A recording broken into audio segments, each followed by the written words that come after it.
Well, welcome back to another week's analysis behind the news, and I'm going to be departing from my normal current events sort of thing. I want to show you some things that I used to use in seminars that I would give on the media.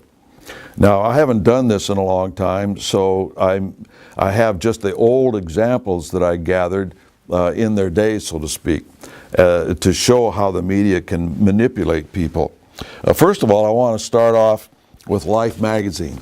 This is an old issue. It shows Jimmy Stewart in his World War II uniform as a colonel and a pilot. He used to fly B-17s over Germany during World War II.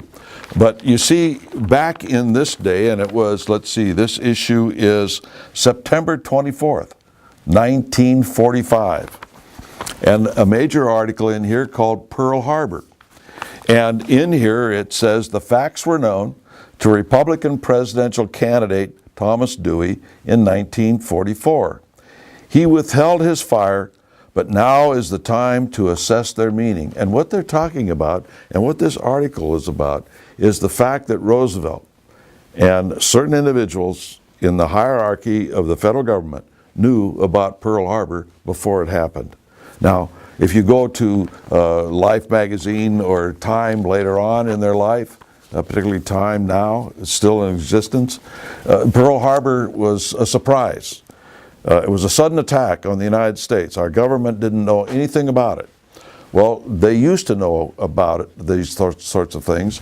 Even the Chicago Tribune during World War II mentioned the fact that Dewey knew about it, but had decided not to make it a campaign issue because, after all, we needed to fight World War II, etc. Well, it cost over 2,000 men and women as casualties in that attack by the Japanese, and our government knew about it. They used to say that in the magazines, now they don't.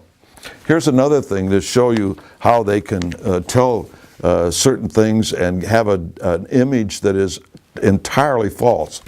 This is October 20, 1967. U.S. prisoners in North Vietnam.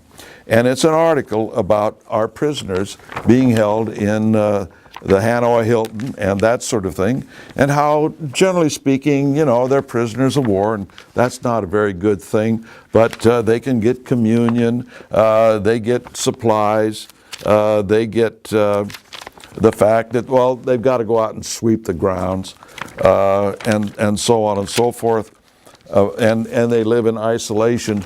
But nowhere in here does it talk about the tremendous torture and brutality of these prisoners of war. They allowed and I haven't investigated it, I probably should before I say this, but you had to have had a friendly photographer go in there and do this picture story for Life magazine.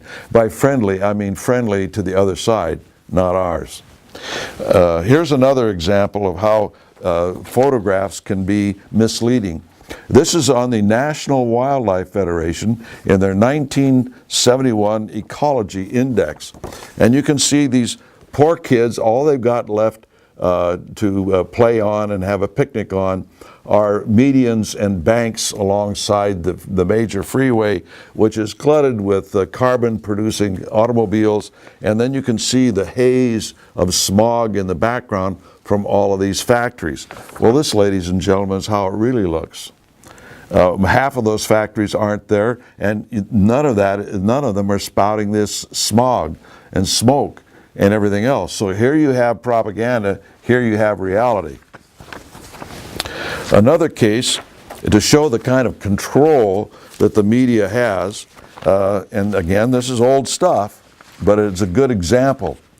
Here in Wednesday, December 16th, 1987, the candidate, Gary Hart, gets back into the race. Now, see this photograph. It shows him here with in front of a rally. But then you get into this, that's the San Francisco Chronicle. This is the Fresno Bee. This shows him and his wife. This is the Los Angeles Herald, same photograph, him and his wife, same day. Los Angeles Times, same photograph, him and his wife. USA Today, same day, same photograph. It just shows the kind of control that you can have by having a national news service supplying all the newspapers the same articles, the same photographs. They can manipulate the thinking of the American people that way. You think that your local paper is independent. Well, it may be, although it may be part of a very large national chain. But they are all dependent on AP, Reuters, and that sort of thing. You recall the photographs of that old lady in those demonstrations in Red Square in Moscow. That they keep using the same lady year after year after year. Well, here is an example of the same day. The same photographs all over in the newspapers on the front page. Here is one from well, I'll show you this one first because it's much more detailed. Here is Life magazine, December 6th, 1968. And on the cover, it's about police brutality. In those years, they were trying to nationalize the police, and there was a national media campaign to make everybody hate the police, just as they do today. And in there, they show in Chicago these terrible police in Chicago, and they're beating up demonstrators at the National Democratic Convention. Well, a year later, in October 17th, 1969, here, ladies and gentlemen, is the same photograph, a little larger this time, but this is supposed to be Princeton. This is Chicago, this is Princeton. So you see, it's sort of like, well, you know, better have that police brutality photograph pulled out of the files and let's use it again. Well, you think that that isn't the case. Well, here's Time magazine, and this is December 6th, 1971. It's the same photograph again. And here in Playboy, it's the same, not the same photograph, but the same event. So you see, they will use these things to, you know, channel people's thinking, to get them to believe certain things by the repetitiveness of even the same photographs, the same people, all at the same time. It is a very interesting study. Now, you don't have the kinds of news magazines that we used to have in those days. You had U.S. News and World Report, Newsweek, Time, Life, all these things, and they used to be on the book and magazine counters in our grocery stores. So you could actually see these things happening.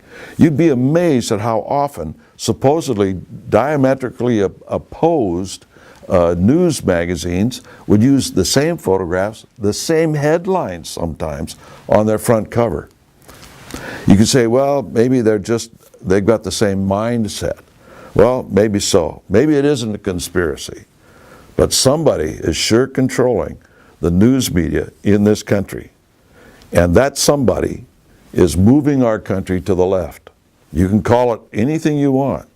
We use the word conspiracy. Until next week, we'll see you then.